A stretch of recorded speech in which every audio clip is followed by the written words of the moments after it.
It is my high honor to introduce Dr. Mark Zuckerberg.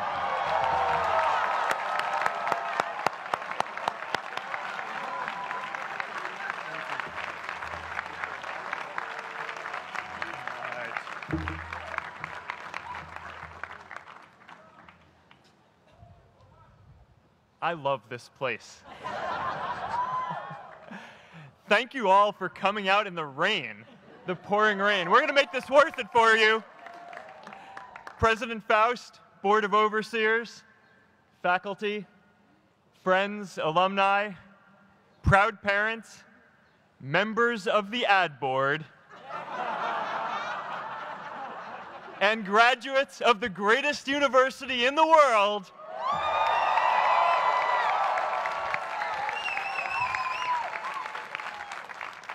I am honored to be here with you today because, let's face it, you accomplished something I never could. If I get through this speech today, it'll be the first time I actually finish something here at Harvard. Class of 2017, congratulations.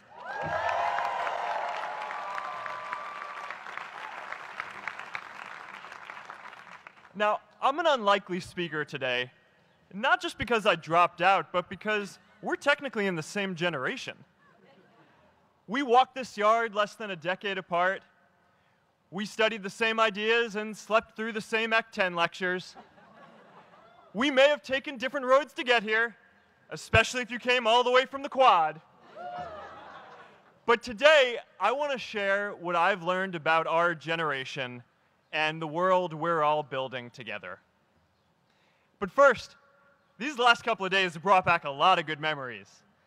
How many of you remember exactly where you were and what you were doing when you got that email telling you got into Harvard?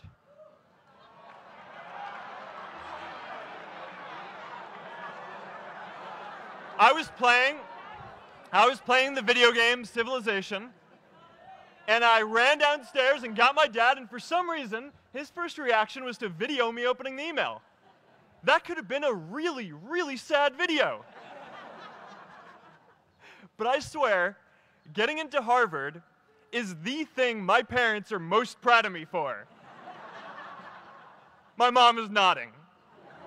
You all know what I'm talking about. Look, guys, it's tough to beat this. You'll see when you get out there. How many of you remember your first lecture here at Harvard?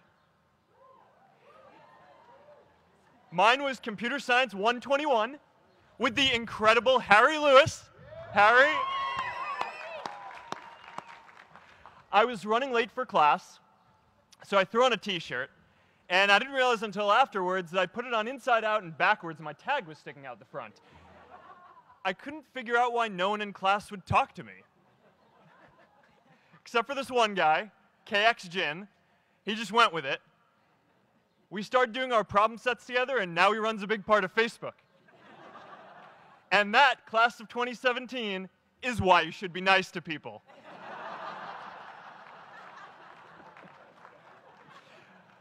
But my best memory from Harvard is meeting Priscilla.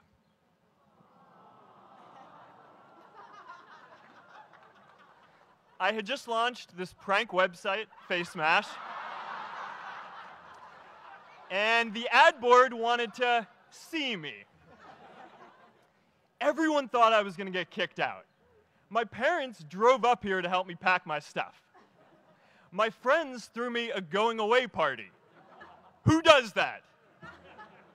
As luck would have it, Priscilla was at that party with her friends, and we met in line for the bathroom in the Foho Bell Tower, and in what must be one of the all-time most romantic lines, I turned to her and said, "I'm getting kicked out in 3 days, so we need to go on a date quickly."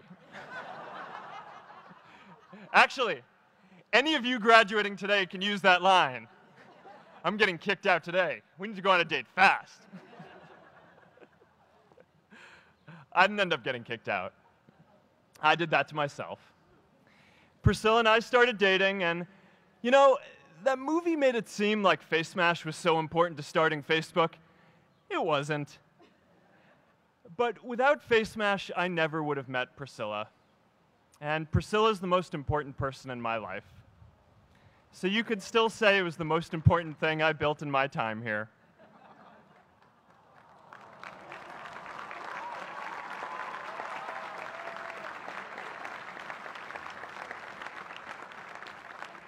We have all started lifelong friendships here, and some of us even families.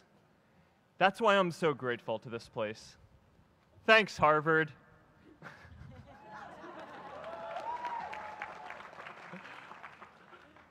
Today, I want to talk about purpose. But I'm not here to give you the standard commencement about finding your purpose. We're millennials. We try to do that instinctively. Instead, I'm here to tell you that finding your purpose isn't enough. The challenge for our generation is to create a world where everyone has a sense of purpose.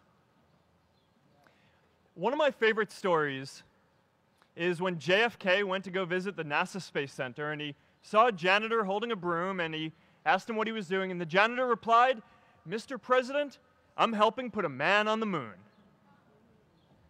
Purpose is that feeling that you are a part of something bigger than yourself, that you are needed, and that you have something better ahead to work for. Purpose is what creates true happiness. And you are graduating at a time when this is especially important.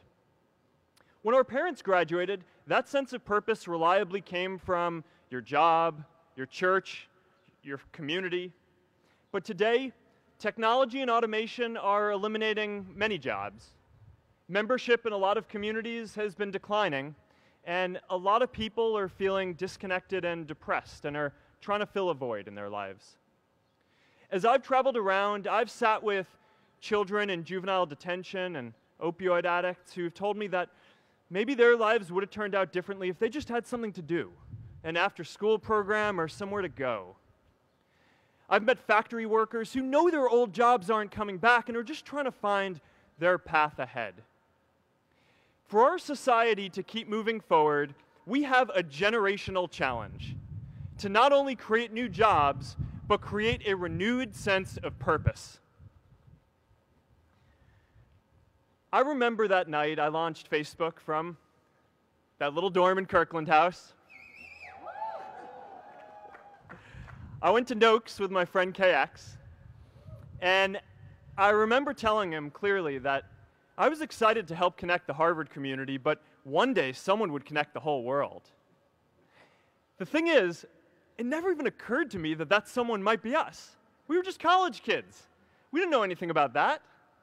There were all these great big technology companies with all these resources, and I just assumed one of them would do it. But this idea was so clear to us that all people want to connect. So we just kept working on it, day after day after day. And I know that a lot of you are going to have your own stories just like this. A change in the world that seems so clear that you are sure someone else is going to do it. But they're not. You will. But it's not enough to have that purpose yourself. You also have to create a sense of purpose for others. And I found that out the hard way. You see, my hope was never to build a company. I wanted to have an impact. And as all these people started joining us, I just assumed that that's what they wanted to do too. So I never took the time to explain what it was that I hoped we'd build. A couple years in, some big companies wanted to buy us. I didn't want to sell. I wanted to see if we could connect more people. And we were building the first version of Newsfeed at the time, and I thought, if we could just launch this, it could change how we all learn about the world. Nearly everyone else wanted to sell. Without a sense of higher purpose, this was their startup dream come true, and it tore our company apart. After one particularly tense argument, one of my close advisors told me if I didn't agree to sell the company right now, I would regret that decision for the rest of my life. Relationships were so frayed that within a year or so, every single person on our management team was gone. That was my hardest time leading Facebook. I believed in what we were doing, but I felt alone. And worse, it was my fault. I wondered if I was just wrong, an imposter, a 22-year-old kid who had no idea how things actually worked. Now, years later, I understand that is how things work when there's no sense of higher purpose. So it's up to all of us to create it so we can all keep moving forward together. And today, I want to talk about 3 ways that we can create a world where everyone has a sense of purpose. By taking on big, meaningful projects together. By redefining equality so everyone has the freedom to pursue their purpose. And by building community all across the world. So first, let's take on big, meaningful projects.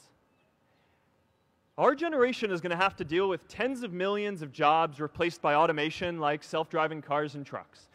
But we have the potential to do so much more than that. Every generation has its defining works. More than 300,000 people worked to put that man on the moon, including that janitor.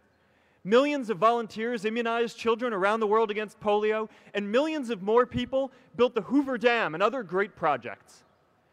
And now it's our generation's turn to do great things. Now I know, maybe you're thinking, I don't know how to build a dam. I don't know how to get 1 million people involved in anything. Well, let me tell you a secret. No one does when they begin. Ideas don't come out fully formed. They only become clear as you work on them. You just have to get started. If I had to know everything about connecting people before I got started, I never would have built Facebook. Movies and pop culture just get this all wrong. The idea of a single eureka moment is a dangerous lie. It makes us feel inadequate because we feel like we haven't had ours yet. And it prevents people with seeds of good ideas from ever getting started in the first place. Oh, and you know what else movies get wrong about innovation? No one writes math formulas on glass, okay? All right? That's not a thing, okay?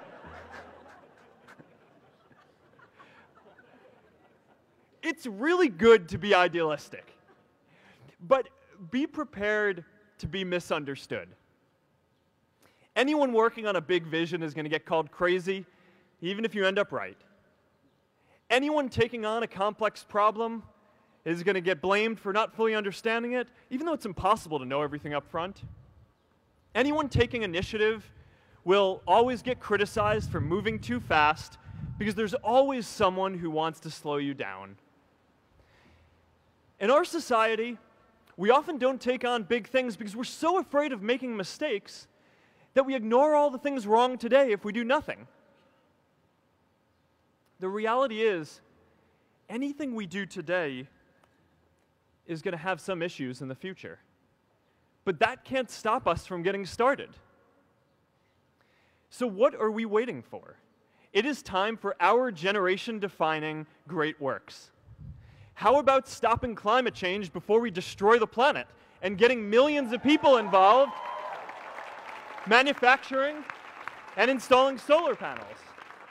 How about curing all diseases and getting people involved by asking volunteers to share their health data, track their health data, and share their genomes? You know, today, our society spends more than 50 times as much treating people who are sick as we invest in finding cures so people don't get sick in the first place. It makes no sense. We can fix this. How about modernizing democracy so everyone can vote online? And how about personalizing education so everyone can learn? These achievements are all within our reach. Let's do them all in a way that gives everyone in our society a role. Let's do big things, not just to create progress, but to create purpose.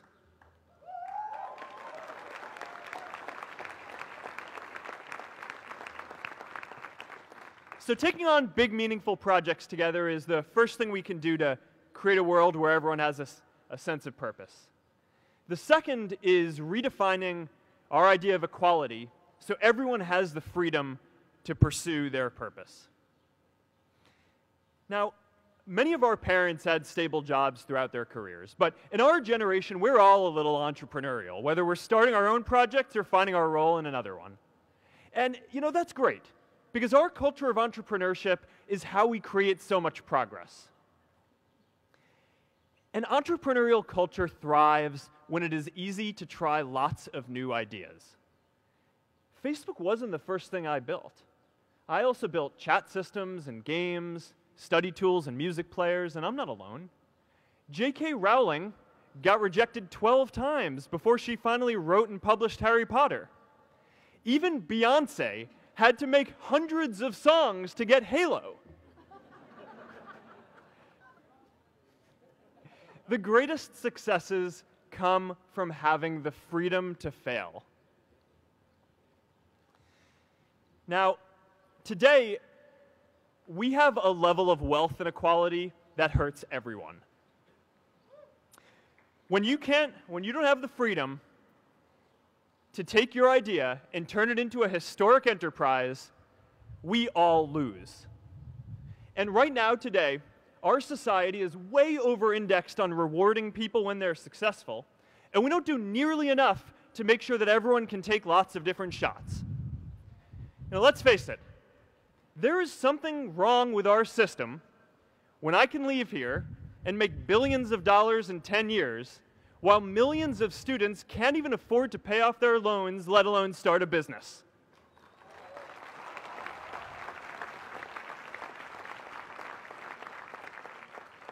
Look, I know a lot of entrepreneurs, and I don't know a single person who gave up on starting a business because they were worried they might not make enough money. But I know too many people who haven't had the chance to pursue their dreams because they didn't have a cushion to fall back on if they failed.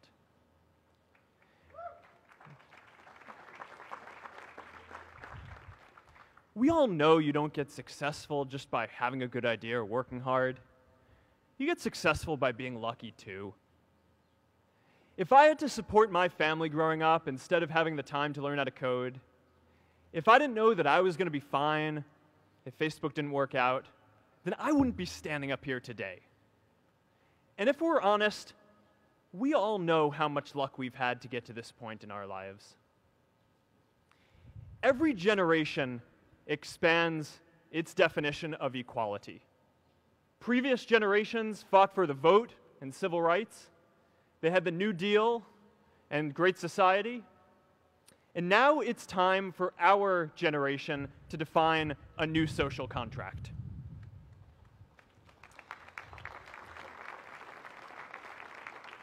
We should have a society that measures progress not just by economic metrics like GDP, but by how many of us have a role we find meaningful.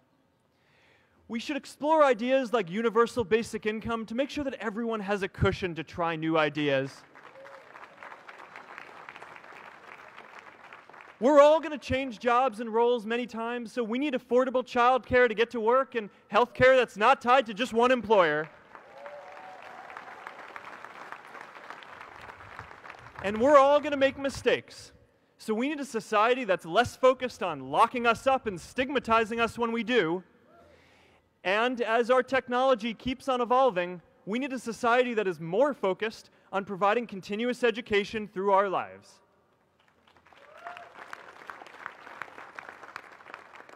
And yes, giving everyone the freedom to pursue purpose isn't going to be free. People like me should pay for it.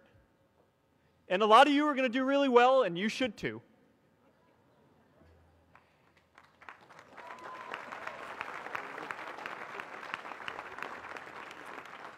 That is why Priscilla and I started the Chan Zuckerberg Initiative and committed our wealth to promoting equal opportunity.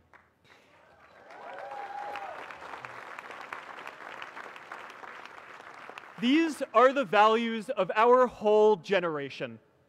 It was never a question of if we were going to do this. The only question was when. Millennials are already one of the most charitable generations in history. In just 1 year, more than 3 in 4 US millennials donated to charity, and more than 7 in 10 raised money for another one. But it's not just about giving money. You can also give time. And I promise you, if you just take an hour or two a week, that's all it takes to give someone a hand and help them reach their potential. Now, maybe you're thinking, that's a lot of time. I'm not sure if I have that much time. I used to think that.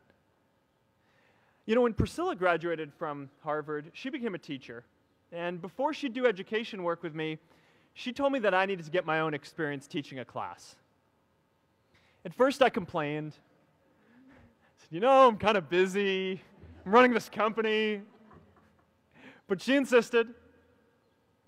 So I taught an after-school program at the local Boys and Girls Club on entrepreneurship. I taught those kids lessons on product development and marketing, and they taught me what it was like growing up feeling targeted for your race, and what it's like having a family member in prison. I shared stories of my time in school, and they shared their hope that one day they would get to go to college too. For 5 years, I've had dinner with those students every month. One of them even threw Priscilla and me our first baby shower. And next year, they're going to college. Every one of them, first generation in their families. We can all make time to give someone a hand. Let's give everyone the freedom to pursue purpose, not just because it's the right thing to do, but because when more people can turn their dreams into something great, we are all better for it.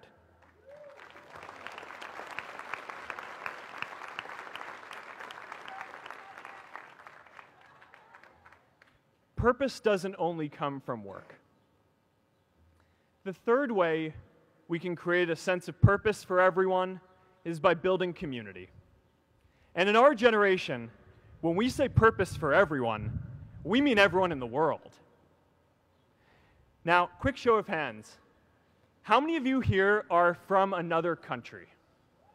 All right, now keep your hands up. How many of you are friends with one of these folks? Now we're talking. See, we have grown up connected. In a recent survey of millennials around the world, asking what most defines our identity, the most popular answer wasn't nationality, ethnicity, or religion. It was citizen of the world. That's a big deal. Every generation expands the circle of people we consider one of us. And in our generation, that now includes the whole world. We understand that the great arc of human history bends towards people coming together in ever greater numbers, from tribes to cities to nations, to achieve things that we could not on our own. We get that our greatest opportunities are now global. We can be the generation that ends poverty, that ends disease. And we get that our greatest challenges need global responses too. No country can fight climate change alone or prevent pandemics. Progress now requires coming together, not just as cities or nations, but also as a global community. But we live in an unstable time. There are people left behind by globalization across the whole world. And it's tough to care about people in other places when we don't first feel good about our lives here at home. There's pressure to turn inwards. This is the struggle of our time. The forces of freedom, openness, and global community against the forces of authoritarianism, isolationism, and nationalism. Forces for the flow of knowledge, trade, and immigration against those who would slow them down. This is not a battle of nations. It is a battle of ideas. There are people in every country for more global connection, and there are good people against it. And this isn't going to be decided at the UN either. It's going to happen at the local level when enough of us feel a sense of purpose and stability in our own lives that we can start to open up and care about everyone else too. And the best way to do that is to start building local communities right now.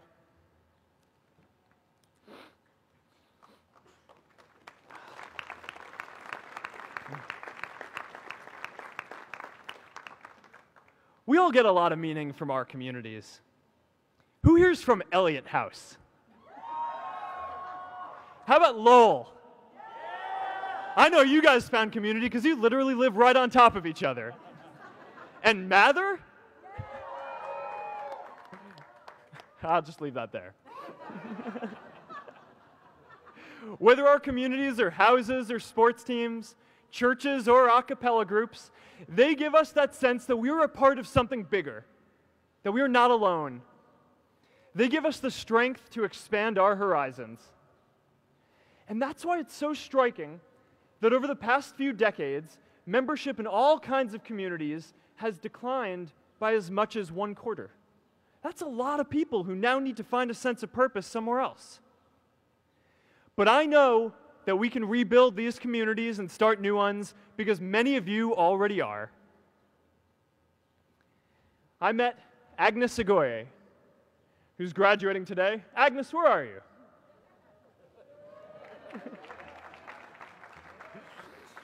Agnes spent her childhood navigating conflict zones with human trafficking in Uganda, and now she's trained thousands of law enforcement officials to keep communities safe.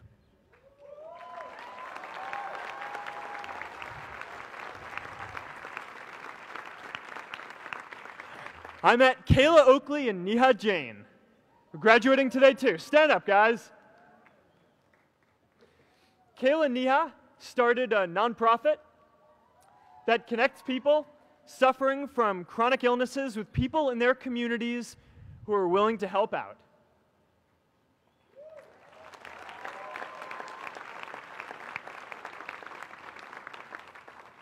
And I met David Razu Aznar, who's graduating from the Kennedy School today. David, stand up. David is a former city councilor who fought to make Mexico City the first Latin American city to pass marriage equality, even before San Francisco.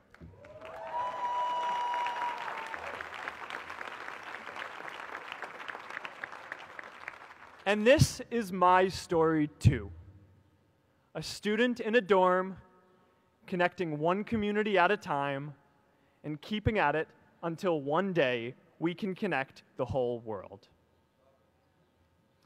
Change starts local. Even global change starts small with people like us. In our generation, the struggle of whether we connect more, whether we achieve our greatest opportunities, comes down to this: your ability to build communities and create a world where every single person has a sense of purpose.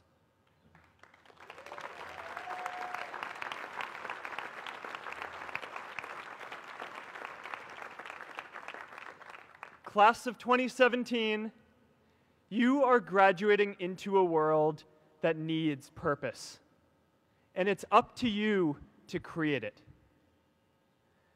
Now, maybe you're asking yourself, can I really do this? Well, remember when I told you about that class I taught at the Boys and Girls Club? One day after class, I was talking to my students about going to college, and one of my top students raised his hand and said that he wasn't sure he could go to college because he's undocumented. He wasn't sure if they'd take him. Last year, I took him out to breakfast for his birthday, and I wanted to get him a gift, so I asked him what he wanted, and he just started talking about struggles that he saw other students in his class facing, and finally said, "You know, I'd really just like a book on social justice." I was blown away. Here is a young guy who has every reason to be cynical. He wasn't sure if the country he calls home, the only one he's known, was going to deny him his dream of going to college. But he wasn't feeling sorry for himself. He wasn't even thinking of himself. He has a greater sense of purpose, and he's going to bring people along with him. It says something about our situation today that I can't even say his name because I don't want to put him at risk. But if a high school senior who doesn't know what the future holds for him can do his part to move the world forward, then we owe it to the world to do our part too.